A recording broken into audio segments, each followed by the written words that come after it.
Har doim shunaqa deysiz. Hamma o'rtoqlarimning mashinasi bor.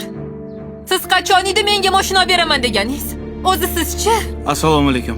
Va alaykum assalom. Keling. Assalomu alaykum aka. Kuyov bola yaxshimisiz? Yaxshimisiz? Salomatmisiz? Qani o'ting. Bezovta qilmadimmi ish qilib? Yo'q, keling. Xush kelibsiz aka. Rahmat. Uzr endi. Ogohlantirishsiz kirib kelgandim.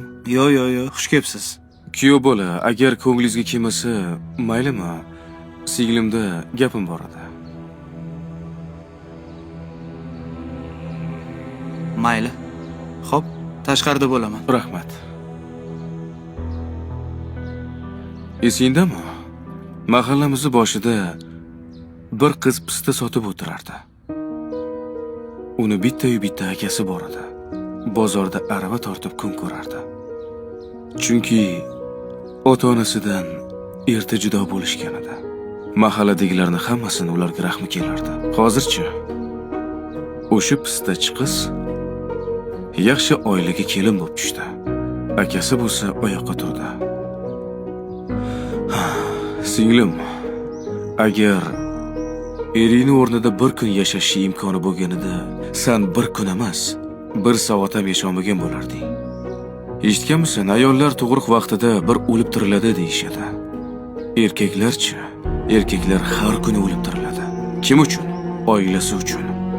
Sen bo'lsang Instagramdagi hayotga havas qilib o'tiribsan. Bu Instagramdagi hayotni 90% yolg'onligini juda yaxshi bilasan-ku.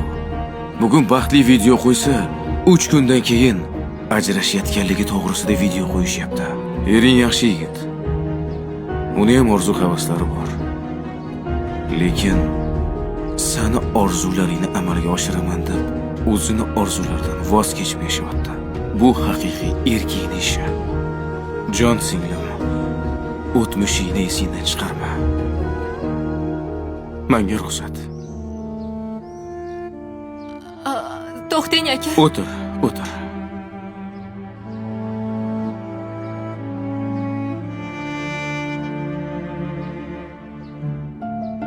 Kuyov bola? Ha, choy-poy qilardik. Menga ruxsat. Sizdan uzr so'ramoqchi edim. Nimaga? Singlim uchun. Ay, yo'q, Sog' bo'ling. Mayli, kelinglar. Xo'p, rahmat. Uydagilarni ham olib keling. O'zinglar ham o'tinglar. Xo'p. Yaqinlaringizga islomiy hadyalar sovg'a qilib turing. O'zbekiston bo'ylab yetkazib xizmat mutlaqo bepul.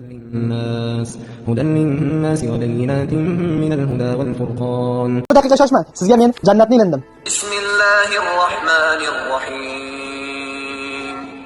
Inna a'tainakal kawthar. Fasalli li robbika wanhar. Inna shani'aka huval abtar. Kitobimiz Qur'oni Karimni o'zlashtira olmayotganlar